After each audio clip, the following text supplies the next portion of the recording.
Muy buenas, un deportivo saludo, Wall Sports, amantes del fútbol vintage.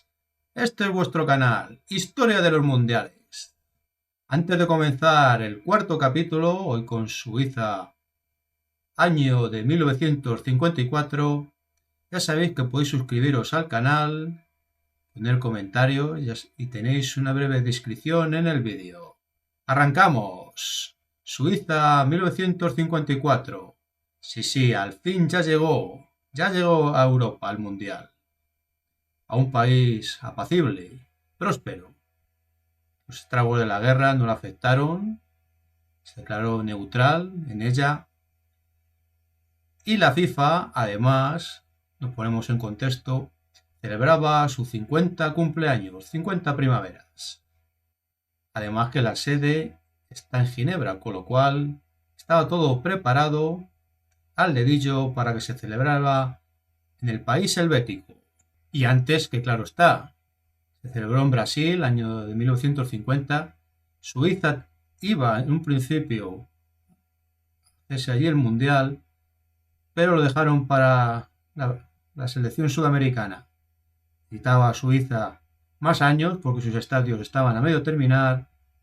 Y claro está, ya lo que hemos dicho, se liaron todos los astros para que el país helvético celebrara el Mundial. Y diréis, ¿qué hace ese niño con ese pañuelo vendado? ¿Jugaba la gallinita ciega, quizás? La papeleta, la bolita, muy variopinto. El niño Franco Gemma, ahí le veis. Un italiano, pero antes pongámonos en contexto. Esto es el sorteo de la eliminatoria entre España y Turquía. Furia Roja, que iba a disputar un partido con el país otomano, a ida y vuelta. En la ida ganó España 4-1, gran partido jugado en Santiago Bernabéu, además un regalo de Reyes, ya que se celebró ese mismo día, del lejano año 1954. En el partido de vuelta ganó Turquía 1-0, perdió la Roja. Y ya sabemos que la FIFA en esos años tiene un sistema muy particular, no importaba la diferencia de goles en concreto, sino el partido en cuestión. Con lo cual, un partido para cada uno y voilà, partido de desempate. Claro está, en campo neutral. Olímpico de Roma, gran campo donde los haya. Atención, terminaron empate a 2, incluido la próloga, no había penaltis y se tenía que dictaminar el que pasaba al Mundial por una papeleta. Ya la cogió este gran bambino, además recoge pelotas del Olímpico de Roma, Franco Gemma. Y salió el nombre de Turchia, en italiano Turquía, ya sabemos. No hace falta traducir mucho más. Salió la papeleta, el equipo otomano, y con ello pasaron al Mundial. Así de simple. Rocambolesco, diría yo. Como rocambolesco fue el calendario. Sin palabras nos dejo. Solo se disputaban 2 partidos. Ya sabemos, 4 grupos de 4 equipos, pero 2 partidos. Cabezas de serie, elegidos según el ranking, no disputaban partido entre ellos, ni tampoco los otros 2 restantes, con lo cual, blanco en botella, 2 partidos en vez de 3. Los puntos valían los partidos, valían 2 puntos. Y no había empate. Atención. Se jugaba, a pesar de ser primera ronda, si el partido acababa en empate, se tenía que jugar una próloga. Y ahí ya, a ver qué pasaba. Porque ya sabemos, no había penaltis. Con lo cual, algunos de los partidos de los grupos no jugaban 2 partidos, sino 3, ya que si empataban a puntos el segundo y el tercero, tenían que jugar entre ellos un partido de desempate. Por eso decimos Menos mal que fue el primero y único sistema de liguillas de la historia de los mundiales disputado así. Si no, menudo lío. Eso sí, terminaba empate, como he dicho, había prórroga. Claro. Vamos, ¿y cómo se jugaba? Diríais. Esos partidos de ese mundial. Ahí ya cambió un poquito la historia, con este pedazo de balón. Brillante donde los haya. Color visible, amarillo naranja intenso, muy intenso. Resplandeciente, se veía a distancia.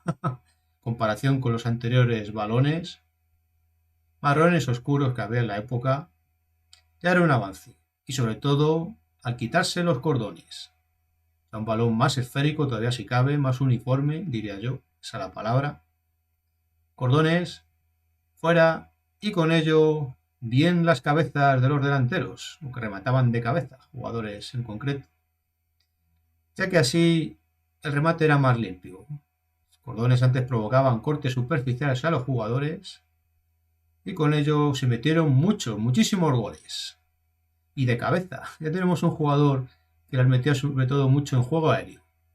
Tantos goles como 50 goles en 26 partidos, imaginaros. Sale la media a más de 5 por partido. Muchos de ellos goles los hizo aquí este pedazo de equipo que veis. Equipo húngaro, más conocido como los Magiares de Oro o los Magiares Mágicos. Pura magia. Ayudó mucho el incremento volador del equipo húngaro. Los componentes en un principio iba a ser Kubala, pero emigró a la España. En esa época Hungría tenía un conflicto en su país, él emigró, se disfrazó de soviético, pasó la frontera, como ahí que dice, pero allí le privaron, antes de la eliminatoria, jugada contra Turquía, un emisario de la FIFA, yo creo que era húngaro, en concreto, o no, esta leyenda ahí queda en el debe, y le dijeron que no tenía que jugar, ya que llevaba ni 3 años en España y las leyes y el estamento de la FIFA estipulaba de que tenía que tener más de 3 años. No llegaba a los 3 años, imaginaros, ya que fue en el año 51 y claro, no hacían los tres, que fue a finales de ese año, del 51, o cual por poquito no podía participar. Y si no, España antes de eso se tenía que volver con las maletas. Menos mal que al final dijeron, vale, nos meten una multa, aquí está el lío, y nos lo quitamos de encima. Ahí lo decimos. Pero bueno, seguimos con el equipo magiar, uno de ellos, como hemos dicho, Kubala, gran jugador, que además, cuidado, el tipo es el único en la historia de los mundiales, que ha jugado en 3 selecciones. Su país natal, Hungría, Checoslovaquia y España. Seguimos con el equipo húngaro, hablando de ellos, un equipo legendario, invicto. Llevaba 3 años sin perder, cuidado. Habían ganado en el mismísimo Wembley, a Inglaterra. Habían derrotado a los pros, a los inventores del fútbol, ya que en Wembley se consideró una hazaña, ya que Inglaterra nunca había perdido en Wembley hasta ese momento. Pero pongamos en contexto, ya estamos en los grupos, en el grupo A, que ahí jugaba Hungría, y consiguió una cifra impresionante de goles. El primero de ellos, ya de por sí, impresionante, con un 9-0 a Corea del Sur en el grupo B, como he dicho, y 8-3 a Alemania, que ya volvía después del impedimento que le puso la FIFA, claro está, le ha provocado la Segunda Guerra Mundial, ya había pasado todo afortunadamente, el mundo volvía un poquito de color, aunque era en blanco y negro, lo decimos porque en esa época ya empezaban las retransmisiones en televisión, blanco y negro, se creó para la ocasión un canal de Eurovisión, el famoso canal de Eurovisión, sí, con un poquito de música también,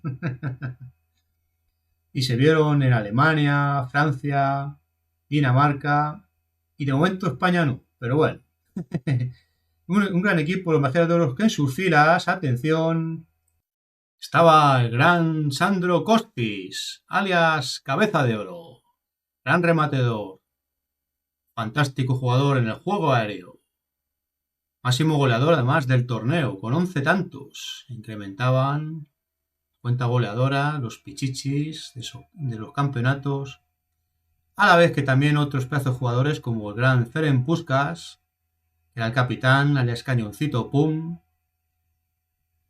que tuvo un gran rendimiento en el Real Madrid, bien.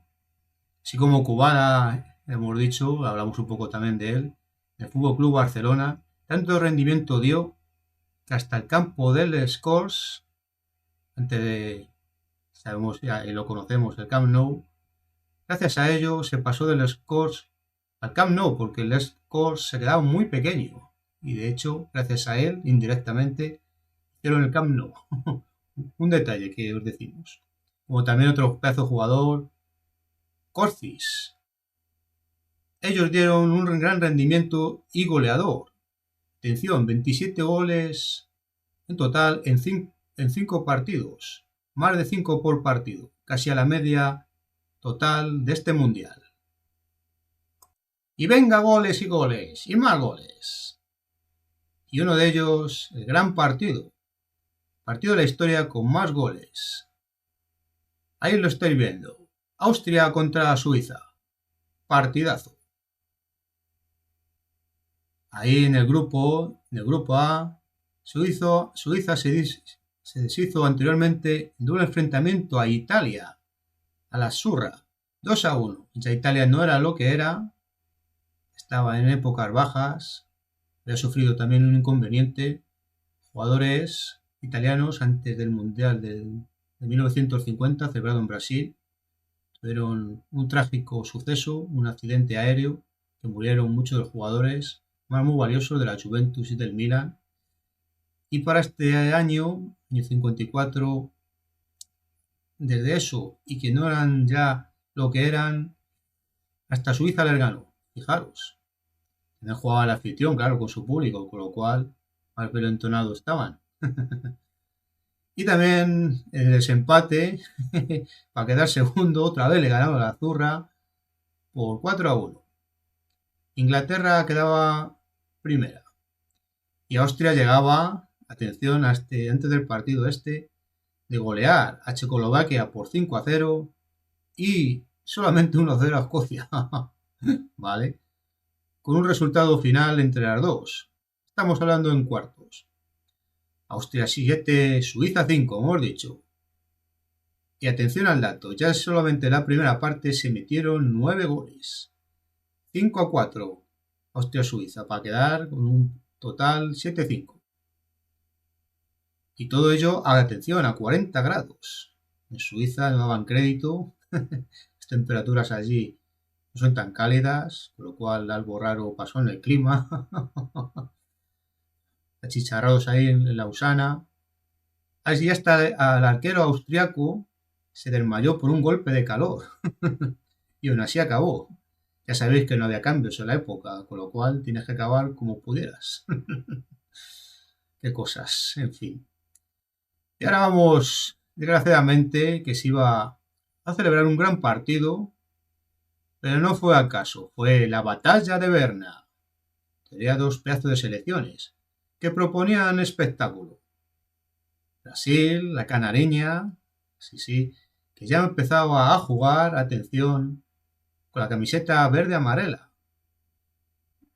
Ya defenestró la equipación blanca, no le dio resultado su anterior edición en Brasil.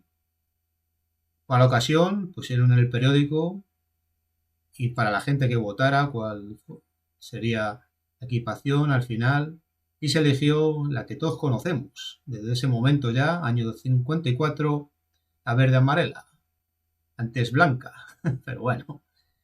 El partido, como hemos dicho, fue una batalla campal, pues le hemos titulado la batalla de Berna. Lo que pasó todo lo contrario, grandes selecciones con pedazos de jugadores, equipo magiar, equipo brasileño, con Didi a la cabeza, pero no pareció fútbol. se abogó con tronazos, puñetazos. Claro está, tuvo que mediar hasta la policía.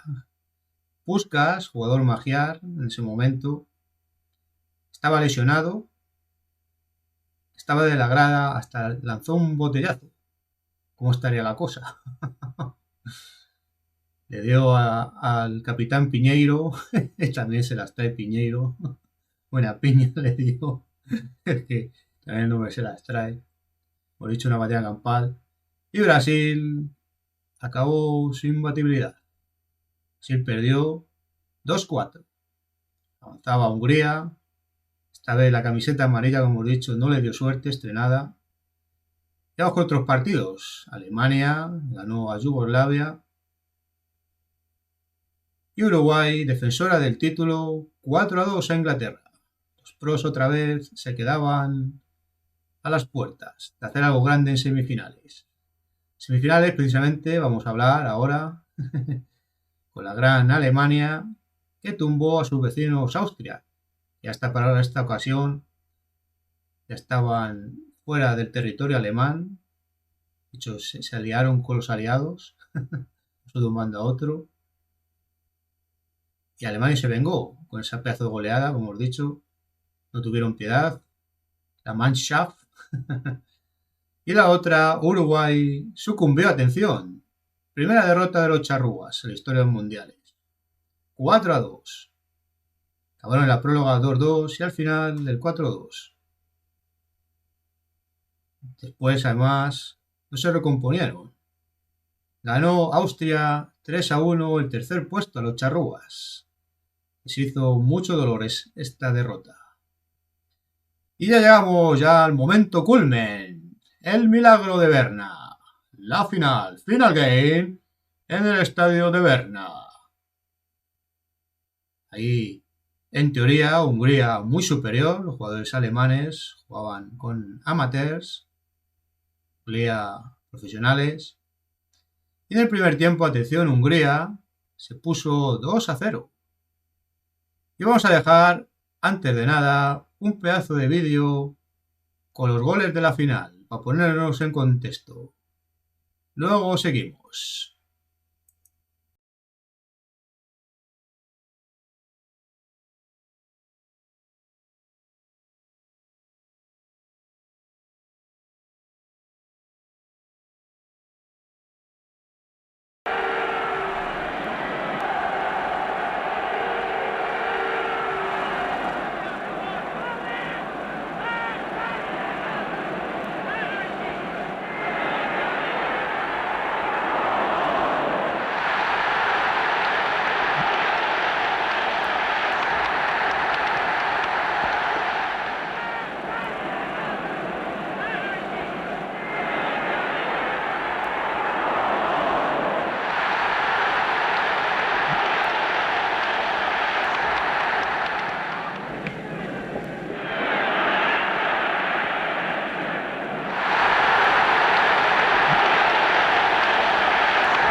Espero que os haya gustado este vídeo corto. No están todos los goles, solo 3 de los 5 que fueron. Ahí lo estáis viendo, instantes previos a la final, finalísima, entre Austria y Alemania, Alemania-Austria. Grandes equipos, sobre todo para los árbitros. Además, en este momento ya empezaban los números del 1 al 11. Cada jugador correspondía a un dorsal fijo para todo el torneo. La anterior edición, en el año 1950, celebrado en Brasil, que se puso del 1 al 11 los jugadores, pero podían cambiar según las posiciones del terreno de juego. Y aquí ya se unificó. Un avance más de los pocos que había en la época, pero bueno, uno de ellos. Gracias a ello, sobre todo, la final ganó la selección alemana, gracias a estas pedazos de botas que ahí estáis viendo. Estas tienen la culpa del famoso milagro de Berna.